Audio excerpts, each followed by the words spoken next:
guys, welcome to Daria's Big Five, and guess what? I'm with my Pooja Masi! Pooja Masi gets to I answer want to ask you 5 questions. 5 full questions. How did I get born? How did you get born? That's a great question. See, when children, now there's always a different answer for a different age group. So when you're really small and you ask that question, you get one kind of answer. When you go slightly bigger, you get a different answer. And when you're even bigger, you get another answer. But all 3 answers are correct. Okay? So for you, your parents decided to get married and come together. And when you get married and you come together, there's a very loving relationship that forms. And in that beautiful loving relationship that is formed, then a child comes into the mummy's stomach. And God blesses them, and they get a beautiful baby that then comes out of the stomach, and out pops Daria onto the planet after 9 months. What? Yeah. I want to ask you another question. Why does Mama close my eyes in a movie when a boy and girl are kissing? Your mama closes your eyes when a boy and girl are kissing? In a movie. But why? You know, I find this very strange, Daria, and you answer this question also and tell me if I'm correct or not. When you see people fighting on the screen and bash, boom, boom, boom, does your mama cover your eyes then? When it's very scary. Very scary. Okay, but otherwise if randomly people are hitting each other or something, then no, you watch people fighting and dishum going on. I'm just asking. No one covers your eyes at that time, right? Like you watch action scenes, correct? Yeah. Yes. So now tell me this. Why is it that we allow our children to watch people beating each other up and we think that's okay? But when 2 people are showing love to each other and giving each other such nice kisses, which means that they are being loving, why do parents shut their children's eyes? I think it's really strange that we teach children that kissing is a bad thing and fighting is a good thing. And that kissing is something we can't see, but fighting is something we can see.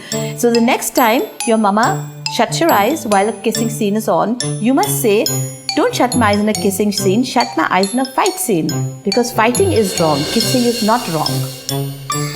I want to ask you another question. Tell me. My school teaches me about private parts. And it's so embarrassing. Okay, so firstly, who told you that it's an embarrassing thing? When you talk about your eyes, is it embarrassing? No. You talk about your nose, is it embarrassing? No. Talk about your ears, is it embarrassing? No. Talk about your 5 fingers in this hand, 5 fingers in this hand, is it embarrassing? No. By the way, they're not 5 fingers, they're 8 fingers and 2 thumbs. Okay, so then you talk about your legs, is it embarrassing? No. Then why should another part of your body be embarrassing? Whether you're a girl who has a vagina or a boy who has a penis, why should it be embarrassing? It's just another body part. God created you with all your body parts. So if God has created your body parts, how can it be a bad thing? I want to ask you another question. No, so I'm just saying, sweetheart, you must think about these things, because sometimes as children we're told, oh, this is bad, oh, this is wrong. You have to ask, what is wrong? If God has created one body to be the same body for so many people, boys are all the same, girls are all the same, what is so bad about one body part? Why should it become such a bad thing?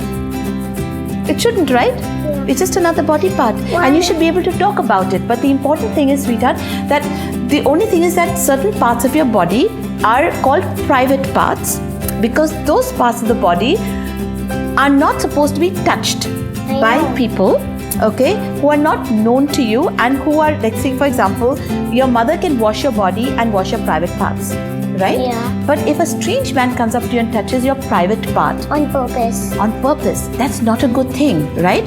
So say for example, a stranger comes and holds your hand and helps you across the street. That's okay, right? A stranger comes and does this to your hair. It's okay, right? But a stranger can't touch your private parts. So that's why you're taught that certain parts of your body are off limits for strangers and people you don't trust and people you don't know and those who don't have a reason to be touching it. And now I want to ask you another question. Pooja Masi, why do boys stand up and pee? Because they can. See, if we could stand up and pee, we would also stand up and pee. But girls can't stand up and pee, so we have to sit down and pee. Because if we stood up and peed, then all our pee would go onto our legs, right? Whereas boys, they have a different genitalia, right? They have a penis which they can lift and they can aim in a certain direction. We can't aim in a certain direction. They can aim. But that doesn't mean they can't sit and pee. They can also sit and pee. But they have a benefit. They can sit and pee and they can stand and pee.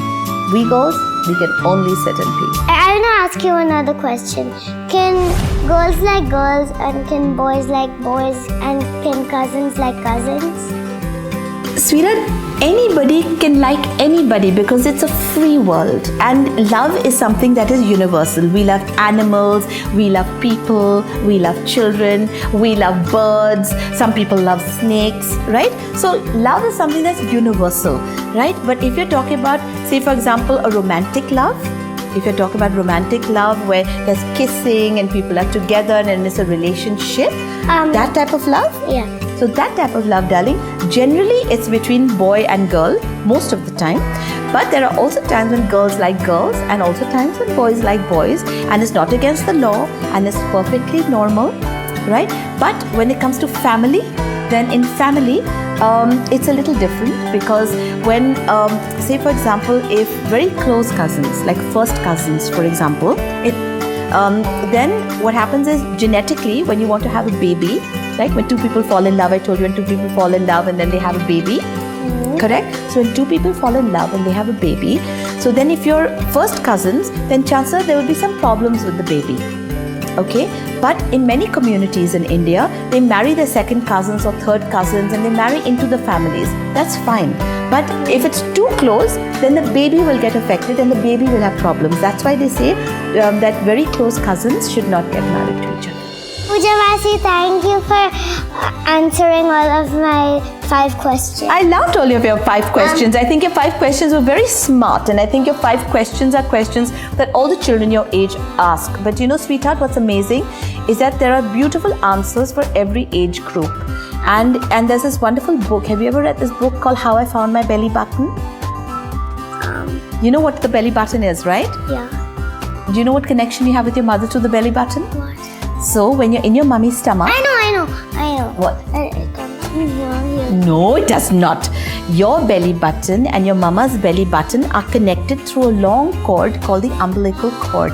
And through that cord, whenever your mama eats, the food and the nourishment goes to the baby who's in her stomach, and the baby goes bigger and bigger through that beautiful cord. So your belly button and your mama's belly buttons are connected in a way, right? So it gives all the nutrition to the baby inside. So basically, your belly button is your connection to your mama. Okay, so when a baby is born, okay, all the questions that you will ask, okay, are the result of one day the fact that all that you are is the result of your belly button. You grew from your belly button. Think about it. I'm gonna ask you something. So, like, what if my mom ate fish and I was actually allergic to fish? Ooh, well, you're not allergic when you're in the womb. When you're in the womb, there's no allergy. When you come out of the womb, then you get allergies. As long as you're in your mother's womb, you're getting nutrients. You're getting like vitamins and minerals and calcium and all those things you're taking from your mama's body and it's feeding you. What are you allergic to? I'm allergic to mushrooms. I'm allergic to rice. Yeah, I hate rice. And dust and prawns. I'm allergic to dust. You know what you're allergic to then? Prawns. You know why?